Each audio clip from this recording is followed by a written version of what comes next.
공산권 옆 나라들이 잘 살까에 대한 역사적인 얘기를 조금 해볼까 합니다. 이거를 왜 준비를 했냐면 일단 미국이 엄청나잖아요. 지금 일자리 시장도 엄청나고 GDP도 또 이번에 4분기에 3.3% 성장을 했습니다. 그러는 와중에 애틀랜타 연은에서는 다음 분기에 미국 GDP가 얼마나 성장을 할까를 예상해가지고 자기들이 운영하는 GDP Now라는 사이트에 업로드를 하는데 지금 예상치로는 또 미국 성장이 4.2%가 나올 것 같대요. 1분기에도.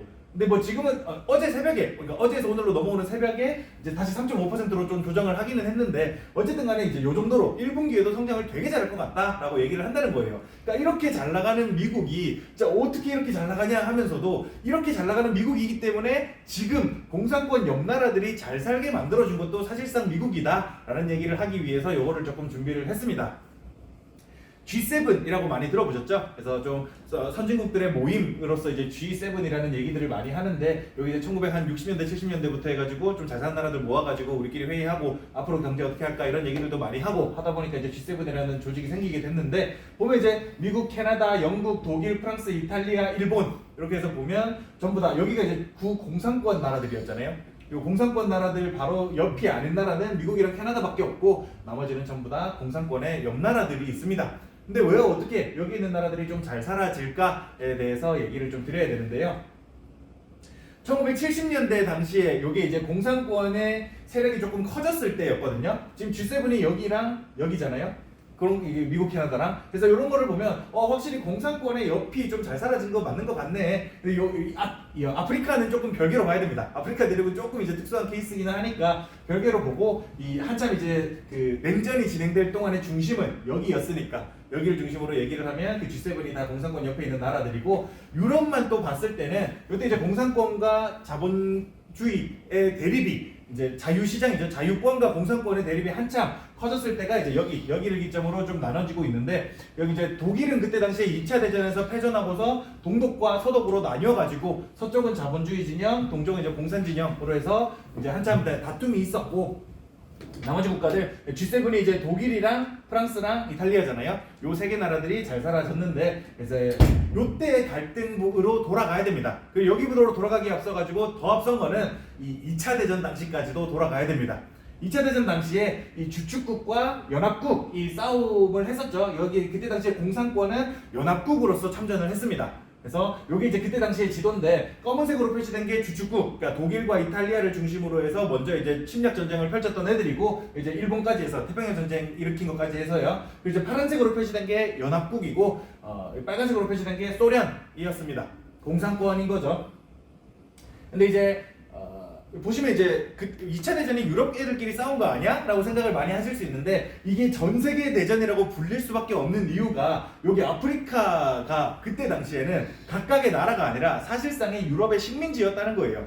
그래서 여기가 이제 각각의 나라로서 참전을 한 게 아니라 독일과 이탈리아의 식민지로서 참전을 하게 된 거였습니다. 마찬가지로 여기도 연합국들도 마찬가지인 거죠. 여기도 이제 영국이나 이런 나라들의 식민지로서 참전을 했던 거고 그때 당시에 당연히 한국도 일본의 식민지로서 일본국으로 일본 제국으로 좀 분류가 돼 있었거든요. 근데 다행히 우리나라가 이제 레지스탕스나 이런 걸 좀 독립 활동을 잘 인정을 받아가지고 우리나라의 독립이 좀 승인이 되기는 했지만 어쨌든 간에 일본국에 속해 있었다라고 좀 얘기를 드릴 수가 있는데 요때 이제 전쟁을 끝낼 때쯤이 1944년에 전쟁이 이제 거의 마무리가 됐고 1945년에 이제 태평양 전쟁도 마무리가 됐었어요. 근데 이제 요 전쟁이 다 끝나고 나니까 유럽 대륙은 다 초토화가 됐었습니다.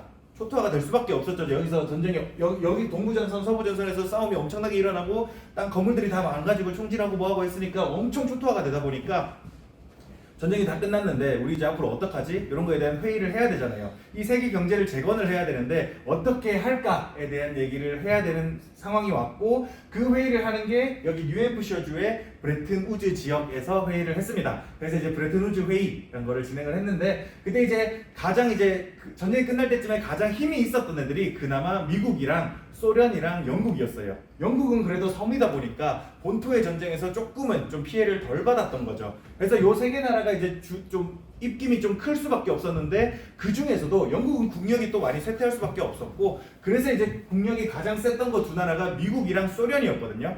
근데 이제 여기서 이제 중요한 포인트는 뭐냐면 그때 당시에 돈이라고 할 만한 거는 금이었습니다. 그러니까 자본주의 체제로서 이제 돈이라고 할 만한 건 금이었고, 미국은 본토를 타격받은 적이 한 번도 없어요. 그나마 이제 일본이 태평양 전쟁을 일으킬 때 여기 하와이에 진주만 공습을 했던 거 말고는 본토를 타격받은 적이 한 번도 없다 보니까 이 전쟁으로 인해서 피폐해지지 않았습니다. 그러는 와중에 생산 공장들이 있으니까 거기서 이제 무기 만들고 탱크 만들고 비행기 만들고 해가지고 여기에 수출들을 되게 많이 했던 거예요.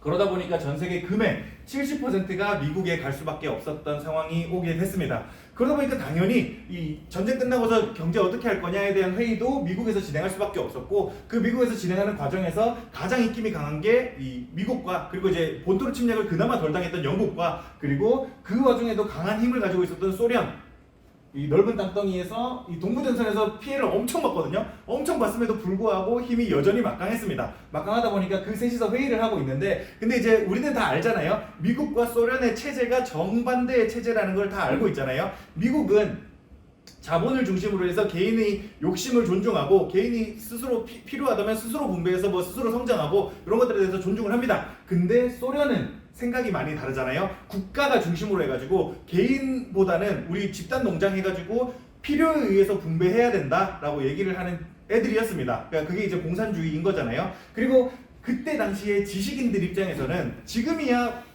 그 평등한 분배가 가능하냐? 이런 얘기가 나오지만 그때 당시에는 그거를 해보지도 않았고, 그래서 자본주의 다음은 다 모두가 이제 평등한 사회라는 거를 생각을 하고 있다 보니까 공산주의가 되게 전 세계적으로 퍼지고 있을 당시였어요. 그러다 보니까 세계대전이 끝나고 나서 미국과 소련의 생각이 맞지 않을 수밖에 없었고, 이 둘 사이의 갈등은 계속해서 커질 수밖에 없었습니다.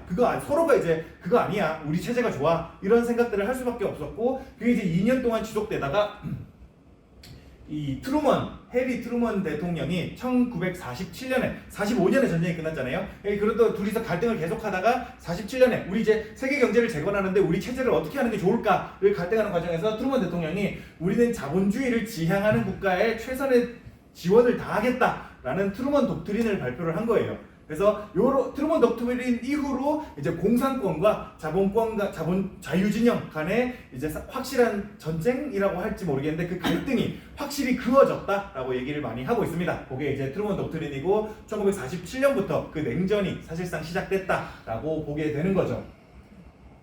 근데 이제 아무래도 그때 당시에 공산주의라는 게 되게 매력적인 이념이다 보니까 공산주의를 했던 국가들이 점점 확대가 많이 됐었습니다. 그래서 1978년 공산주의가 가장 커졌을 당시에는 요 진한 빨간색으로 된 게 완전한 커뮤니즘을 하는 거고, 그리고 이제 빨간색으로 된 게 그래도 이제 사회주의 정당들이 좀 그 정치권에서 어느 정도 세력을 많이 얻게 되는 시기였거든요. 그래서 지금도 유럽, 독일도 그렇고 프랑스도 그렇고 사회주의 정당이 있긴 있습니다.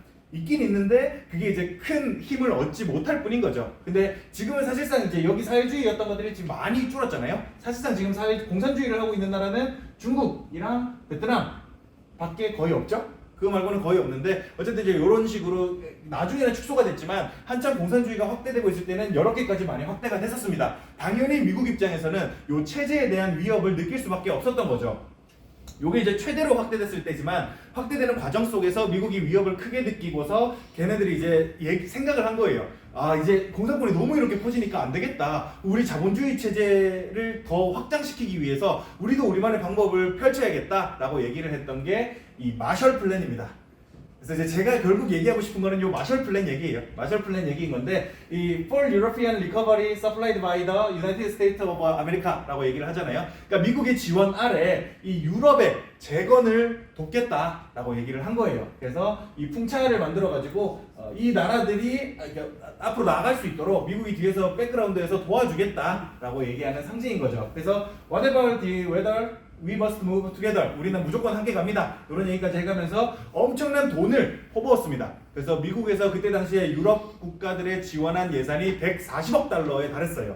그러니까 엄청나게 많은 돈들이 유럽으로 들어간 거죠. 그 덕분에 이제 유럽은 빠른 속도로 재건될 수가 있었고, 지금의 G7에 이를 수도 있었던 거죠. 그러니까 마셜 플랜이라는 건 별개지만 일본 또한 그때 이제 그 전쟁에 패전하고 나서 미국의 체제에 완전히 따라가겠다고 수능을 잘했어요. 수능을 잘하다 보니까 미국의 원조가 일본에도 엄청나게 많이 갔습니다. 마셜 플랜으로 간 것만 140억 불이고 일본에도 50억 불 이상의 자금이 엄청나게 많이 투입이 됐고, 그거에 따라서 여기 작은 나라인 우리나라에도 꽤나 많은 돈이 미국의 원조가 많이 들어올 수가 있었던 겁니다. 근데 이제 여기서 중요한 게 하나 있어요.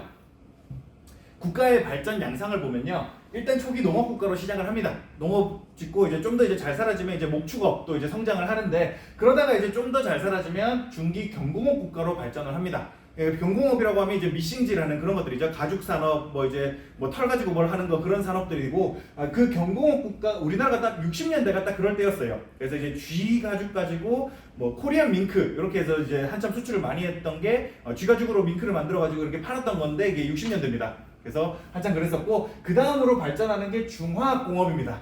중화학공업을 발전시켜야 되는데, 문제는 뭐냐면 여기서 여기로 넘어가는 단계가 자본 집약이 엄청나게 많이 필요하다는 거예요.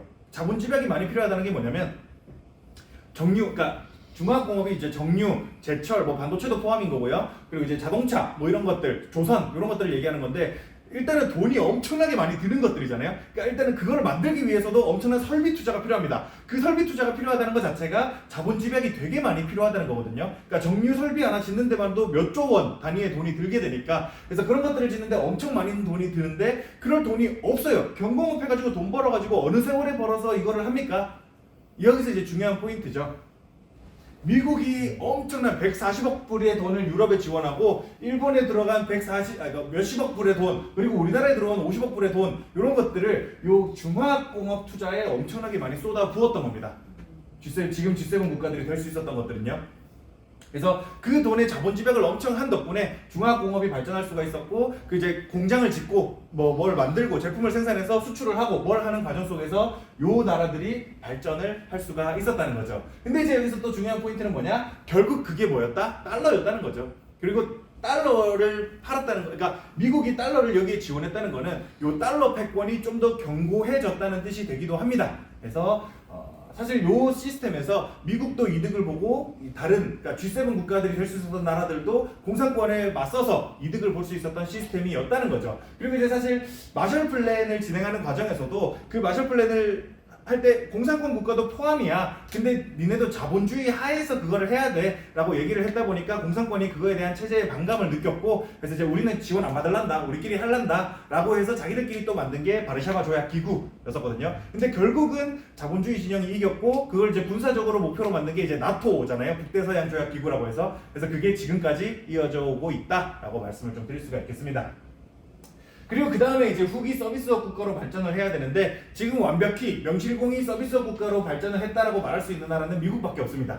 그리고 우리나라도 지금 후기 서비스업 국가로 발전을 하고 있는 단계인 게 뭐냐면, 우리 BTS 형님들이랑 그리고 이 블랙핑크 누님들, 이런 분들이 이제 글로벌리 먹히고 있잖아요. 그래도 국뽕을 떠나서 진짜 먹히고 있다는 것 같아요. 그러니까 그것 자체가 이제 후기 서비스업으로 발전해 나가는 과정이라고 보는 거거든요. 그리고 이제 BTS나 블랙핑크가 갑자기 뿅 나타난 것도 아닙니다. 그 전에 싸이가 있었고, 뭐 그 전에 이제 더 처음으로 넘어가면 이제 박세리, 박찬호 이런 사람들이 있었다는 거죠. 그 사람들이 있었던 것도 이제 우리나라도 이제 스포츠 스타로 시작해가지고 연예계로 이렇게 확장이 될 수가 있었던 거거든요. 그래서 사실 스포츠 스타가 태어나기 위한 것도 사실 88년 올림픽이 제일 좀 시작이었다라고 저는 개인적으로 보고 있습니다. 그래서 어쨌든 간에 우리는 문화를 계속해서 발전시키고 있고, 잘만 된다면 이 후기 서비스 국가로 잘 발전할 수도 있지 않을까라는 개인적인 생각을 조금 가지고 있습니다.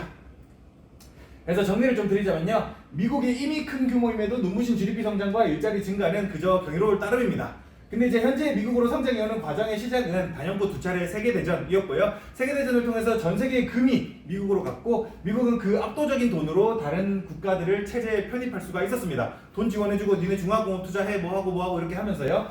그 과정에서 다른 체제를 추구하는 국가들 간의 긴 시간 긴장을 조성하기도 했어요. 그게 이제 냉전이죠. 콜드워. 조성했지만 결과적으로 체제의 승리를 했고요. 체제에 편입된 국가들 또한 엄청난 이득을 받고, 그러니까 공장 짓고 뭐하고 하면서 일자리도 많이 늘어났고, 그러면서 이제 나라가 잘 살아지고 했다는 거죠. 독일, 일본, 뭐 영국 이런 거 다 제조업 한참 잘했던 나라들이잖아요. 미국은 그로 인해서 더 큰 이득을 받습니다. 결국 자본주의 체제에서 근데 문제는 자본주의 체제에서 가장 부가가치가 높은 산업은 이 후기 서비스업이라는 거예요. 그래서 미국은 서비스를 수출하고, 미국의 지원을 받은 국가는 공산품을 수출하는 국가로 성장을 했습니다. 그래서 여기서 이제 요